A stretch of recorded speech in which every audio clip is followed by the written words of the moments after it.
श्रीमद्भागवत महापुराण पंचम स्कंद अध्याय 10 जडभरत और राजा रहुगण की भेंट।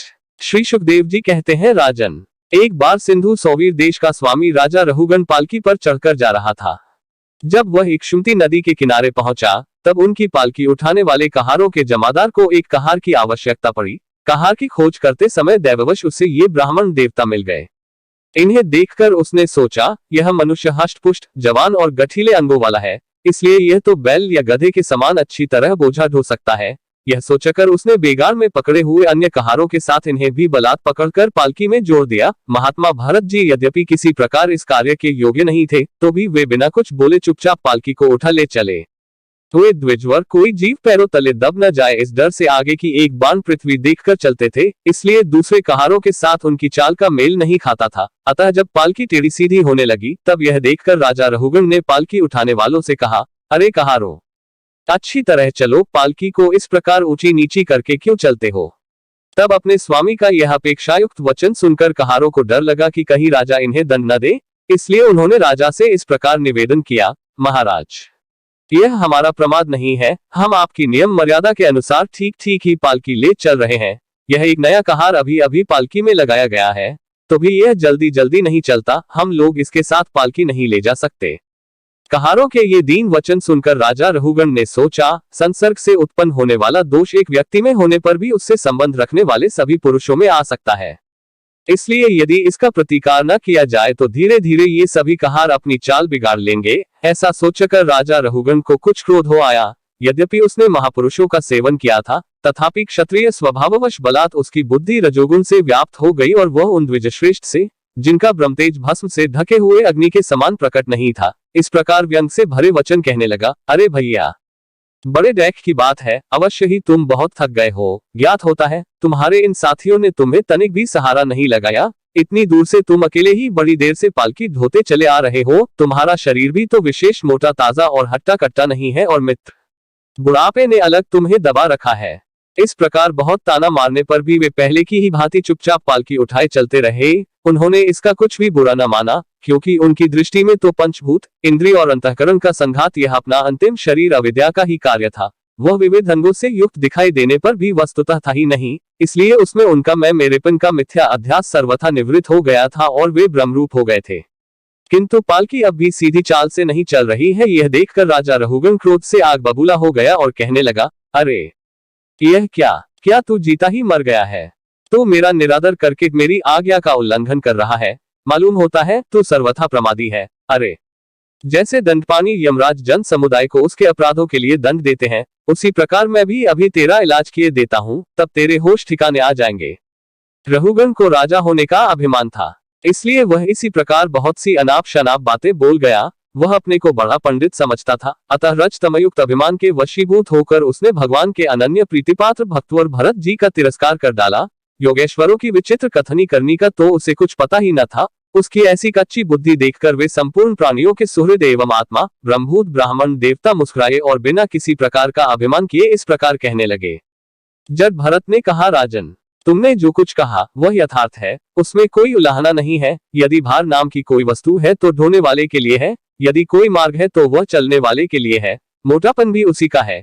यह सब शरीर के लिए कहा जाता है, आत्मा के लिए नहीं। ज्ञानी जन ऐसी बात नहीं करते। स्थूलता, कृष्णता आदि, व्याधि, भूख, प्यास, भय, कलह, इच्छा, बुढ़ापा, निद्रा, प्रेम, क्रोध, अभिमान और शोक, ये सब धर्म देहाभिमान को लेकर उत्पन्न होने वाले जीव में रहते हैं।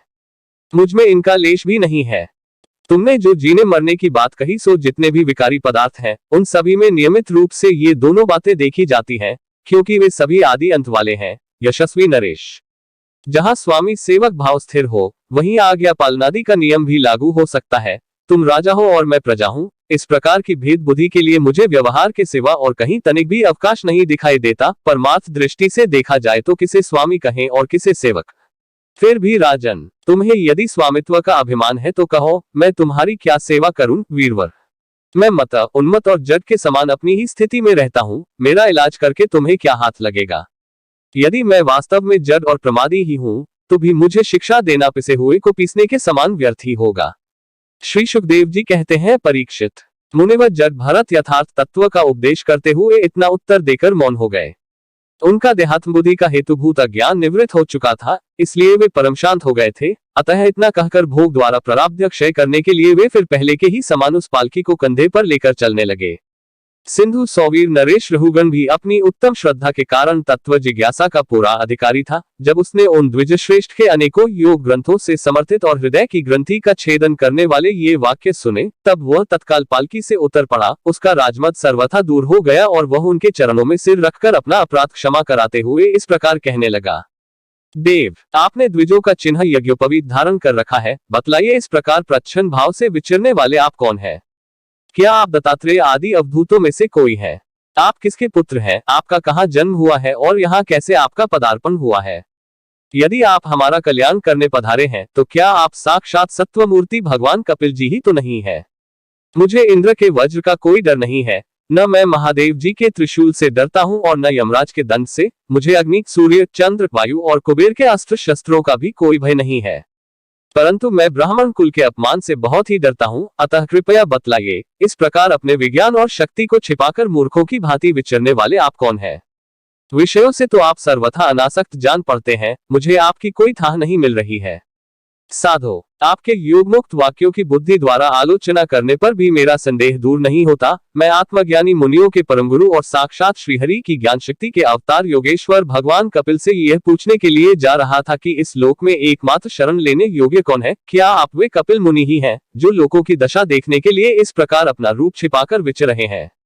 भला घर में आसक्त रहने वाला विवेकहीन पुरुष योगेश्वरों की गति कैसे जान सकता है? मैंने यज्ञादि कर्मों में अपने को श्रम होते देखा है, इसलिए मेरा अनुमान है कि बोझा ढोने और मार्ग में चलने से आपको भी अवश्य ही होता होगा। देहादि के धर्मों का आत्मा पर कोई प्रभाव ही नहीं होता, ऐसी बात भी नहीं है। चूल्हे पर रखी हुई बटलोई जब अग्नि से तपने लगती है, तब उसका जल भी खौलने लगता है और फिर उस जल से चावल का भीतरी भाग भी पक जाता है। इसी प्रकार अपनी उपाधि के धर्मों का अनुवर्तन करने के कारण देह, इंद्रिय, प्राण और मन की सन्निधि से आत्मा को भी उनके धर्म श्रमादि का अनुभव होता ही है। आपने जो दंडादि की व्यर्थता बताई, सो राजा तो प्रजा का शासन और पालन करने के लिए नियुक्त किया हुआ उसका दास ही है। उसका उन्मत्तादि को दंड देना पिसे हुए को पीसने के समान व्यर्थ नहीं हो सकता, क्योंकि अपने धर्म का आचरण करना भगवान की सेवा ही है। उसे करने वाला व्यक्ति अपनी संपूर्ण पाप राशि को नष्ट कर देता है। दीनबंधो, राजत्व के अभिमान से उन्मत्त होकर मैंने आप जैसे परम साधु की अवज्ञा की है। अब आप ऐसी कृपा दृष्टि कीजिए जिससे इस साधु अवज्ञा रूप अपराध से मैं मुक्त हो जाऊं। आप देहाभिमान शून्य और विश्व बंधु श्रीहरि के अनन्य भक्त हैं, इसलिए सब में समान दृष्टि होने से इस मानापमान के कारण आप में कोई विकार नहीं हो सकता। तथापि एक महापुरुष का अपमान करने के कारण मेरे जैसा पुरुष साक्षात त्रिशूलपाणी महादेव जी के समान प्रभावशाली होने पर भी अपने अपराध से अवश्य थोड़े ही काल में नष्ट हो जाएगा।